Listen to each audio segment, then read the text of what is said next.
जामीन ज्या कारणांवरून मागितलेला होता तसे कोणतेही कारण आता लक्षात घेतले जाऊ शकत नाही असं न्यायाधीशांचं म्हणणं आहे। कारण की जे वडील आहेत आरोपी आत्ताचे त्यांनी आपली वडिलांची भूमिका व्यवस्थित पार पाडली नाही।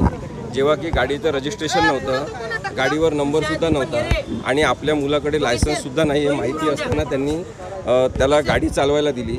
त्यांना याची पूर्ण माहिती आहे की अशा पद्धतीने आपल्या मुलाचं वय 18 वर्ष नसताना त्याला पबमध्ये किंवा बारमध्ये पाठवणं किंवा जाऊ देणं हे सुद्धा चांगल्या पालकाचं लक्षण नाही आणि त्यामुळे ज्युव्हेनाईल जस्टिस ॲक्टनुसार त्यांनी आपल्या पाल्याकडे म्हणजे मुलाकडे दुर्लक्ष केलेलं आहे आणि त्यामुळे हा सगळा जो अपघात घडलेला आहे तो त्याचंच लक्षण आहे की त्यांनी मुलाला जास्तीची मोकळीक दिली आणि कोणतंही नियंत्रण मुलावर ठेवलं नाही।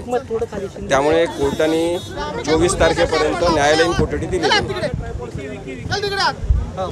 सर तुम्ही आज इंटरव्हेन्शन 2-3 मुद्द्यांवर आहे। एकतर पहिली गोष्ट म्हणजे या अपघातात जरी 2 जण मेलेले असले तरी पुण्यातल्या सगळ्यांनाच रस्त्यांवरून जावं लागते, वाहनं चालवावं लागतात आणि सगळ्यांचा जीव धोक्यात आहे अशी परिस्थिती आहे। अशा वेळेस जर आपण पाहिलं की कुणाचाही कोणी अपघात करेल आणि तो जर श्रीमंत व्यक्ती असेल तर त्याला काहीच होणार नाही। ही जी न्यायाची असमानता आहे ही सुद्धा महत्त्वाची आहे। आम्ही कोर्टामध्ये सांगितलं की लेखी स्वरूपात सुद्धा दिलं की जर लायसन्स नसेल, जर त्या मुलाकडे वाहन चालवण्याचं परमिट नसेल, जर तो 18 वर्षाच्या आत असेल आणि तरी दारू पिण्यासाठी जाऊ देणं, पबमध्ये जाऊ देणं आणि मग त्यांनी बेदरकारपणे वाहन चालवून अपघात करणं हे सगळं जे रिझल्ट आहे याचा हा पालक म्हणून त्यांच्या सफेशल अशा अपयशाचा भाग आहे आणि त्यामुळे त्यांची चौकशी झाली पाहिजे। कारण त्यांनी इतके दिवस कार विकत घेऊनही रजिस्ट्रेशन का केलं नाही हा एक मुद्दा आहे।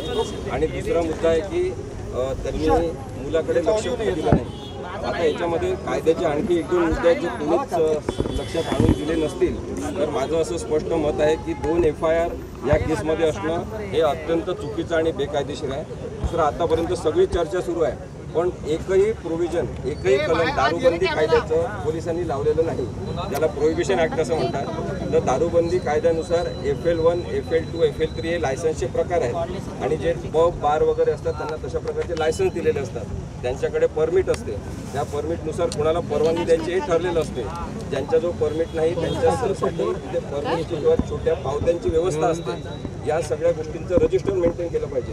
त्यामुळे दारूबंदी कायद्याची पूर्णपणे अंमलबजावणीच होत नसताना पोलिसांनी दारूबंदीचं कलम का लावलं नाही हा एक महत्त्वाचा मुद्दा आहे। सर राहुल गांधींचा गैरसमज झाला असं म्हटलंय, नेमकं काय म्हणायचं?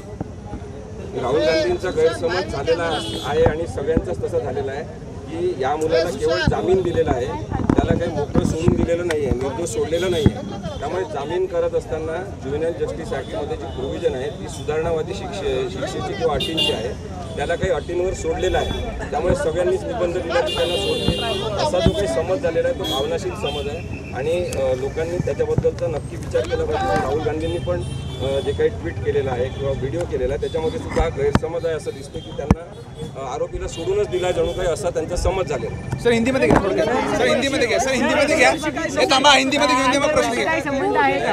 अंडरवर्ल्डशी संबंध आहे वगैरे कोणी केला? सर हिंदी सर हिंदीमध्ये घ्या पहिला।